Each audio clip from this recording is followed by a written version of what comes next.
Wow, what a pistol.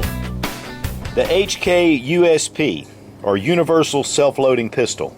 This pistol was designed specifically for military trials. In fact, the Mark 23 Model O was produced for Special Forces SOCOM units. And so we're going to look at this incredible pistol that's been around for a number of years. In fact, it was introduced in 1991 and then put into production to the public in 1993. So just an incredible pistol that has really stood the test of time and has served in military units all over the world.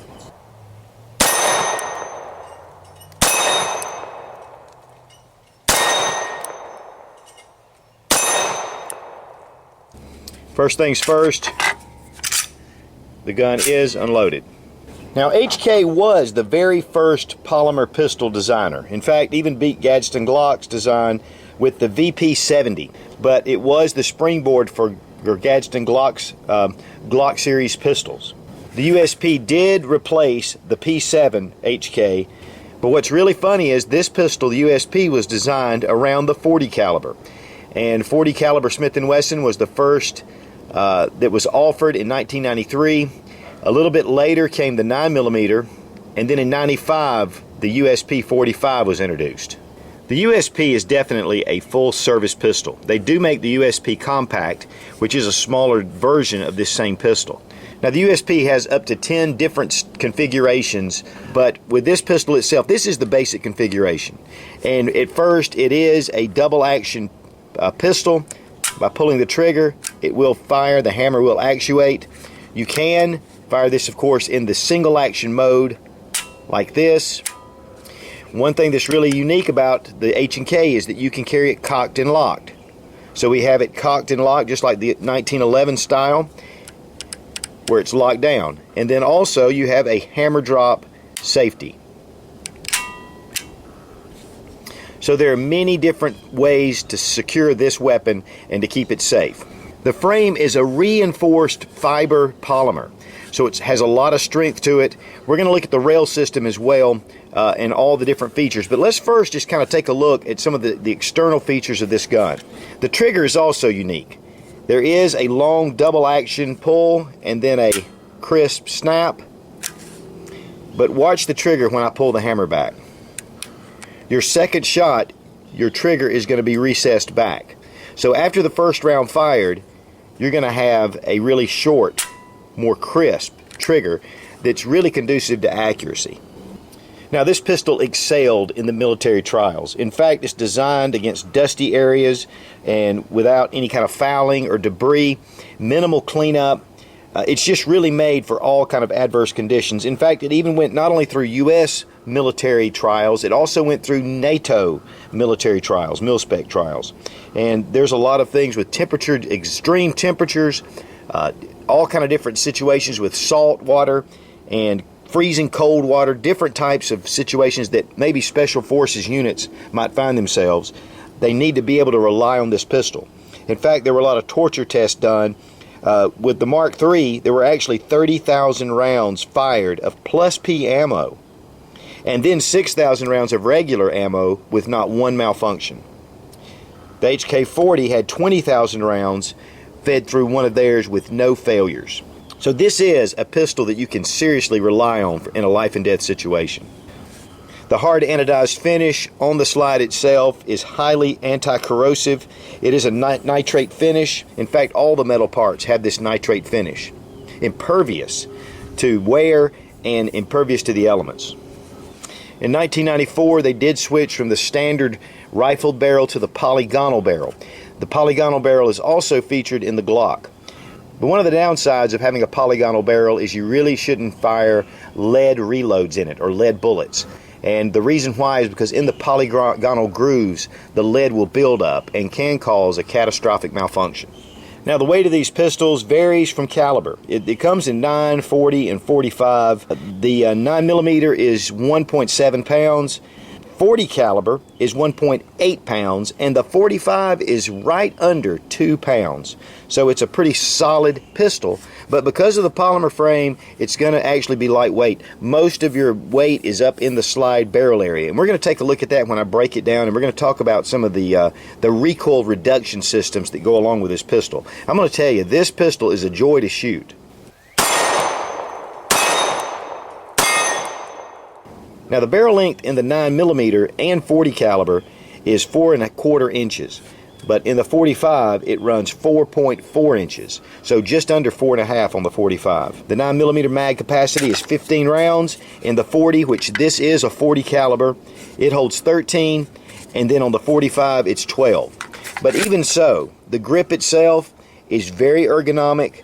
It has a really good feel for the medium hand. My hands are about medium size, and this really fits well in my hand and shoots well. It does feature the 3-dot sight. You can get night sights for it. The sights are fixed sights. They can be moved for windage, both front and back. You can see the dovetails. The sight picture itself does raise the slide up high, very similar to the Sig Sauer type pistols. That does have a lot of the slide that raises up above the bore axis. Glocks usually ride down a little bit closer, and some of the other Smith & Wesson M&P, but it really puts your sights up high, ready for you to get to them. The safety is large, and it can be changed as an ambidextrous safety over to the other side. You do have your slide stop right here, and it's a pretty large, easy to grip. All of the functions on this gun are made to be able to function with a gloved hand. Now the mag release is very intuitive. Fits right here next to the trigger guard, and it is ambidextrous. Either side you can switch it. And that's really cool if you're fighting with your weak hand. You can be able to access your magazine very easily. Now the magazines themselves are a tough polymer, reinforced polymer, and they're very lightweight. These are the .40, and they do hold 13 rounds. Each gun does come with 2 magazines. And one of the things I'll mention about magazines, HK magazines are not cheap. They're around the $50 plus mark. But they are high quality, and it fits well with the gun. Now the grip itself has texturing all along the side panels. It's not very, very aggressive. Of course, there's checkering on the back strap. This is more aggressive and actually more needed for a good grip. And then also the front strap has some really nice checkering as well. The front strap has some serrations that go across. The serrations on the slide are very positive, but they're not too aggressive. Now the HK rail is proprietary for HK parts. I did try to put a Picatinny style on there, and it just wouldn't fit. So you're going to need to actually have something that will fit for HK. Now one of the incredible things about shooting this gun is that you will notice the considerable lack of recoil or felt recoil with this pistol. And that has everything to do with the recoil reduction systems that's inside this pistol. And we're going to take a look at that right now as we break down the pistol. Okay, to break down the pistol, you're going to want to align this circle with this notch. So we're going to bring it back to line it up. Here, you're going to really, I'd like to take a blunt object to push this out. And then you can pull this directly out, and then the slide comes right off. The HK is based on the cam lock design by John Browning, with some improvements, of course. One of the things that you're going to notice right away is the way the Recoil Guide Rod is unique. It does have double springs here and here. This is the captive part. But you'll notice the lockup here. And the way this is designed that works with the barrel is that it actually locks in. And so the recoil is felt before the barrel disengages, and then it's gonna reduce the felt recoil. Here's a look at the barrel. This gun has been fired quite a bit, and I'll tell you what, it is a real pleasure to shoot. Here's a look here at the internals of the slide. Of course, always well finished, very nice. Now all the internals are coated with a Dow Corning anti-corrosive chemical, and this just reduces friction and wear. Also stainless steel inserts for your rail system. And it has that polymer super lightweight feel to it, of course. Okay, to reassemble, we just go ahead and put our barrel back in. The recoil spring system. Now it will lock up on that cam. You have to get it actually through the front hole to get it to fit.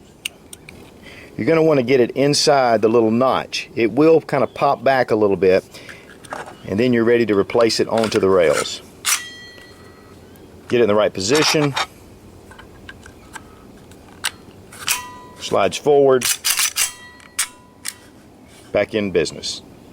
And one of the things about that guide rod system is that it does reduce felt recoil by 30%, which is significant, especially when you're getting up to the 40 and 45 calibers.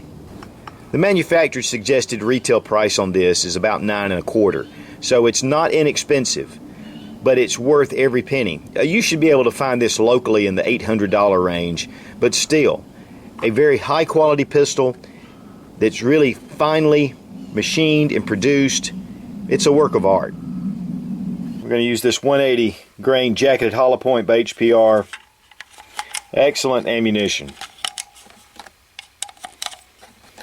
13 rounds.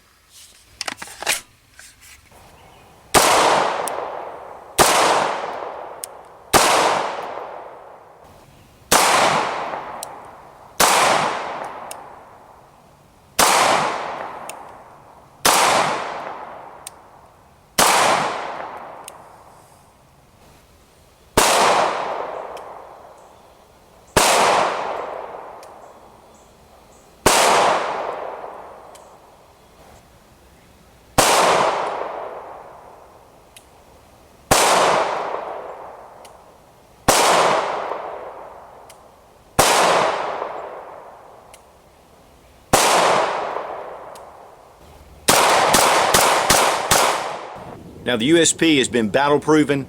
It's been in combat all over the world. This is one pistol that you can definitely rely on, the HK USP. And as always, thanks for watching. Please subscribe for more fun gun reviews and sensible survival. God bless America. Long live the Republic.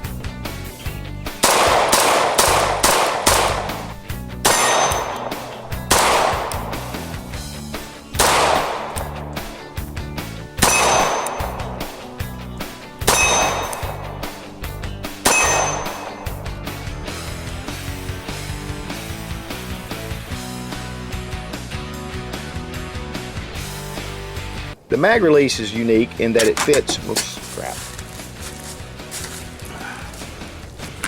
You're going to bring the slide back to this notch.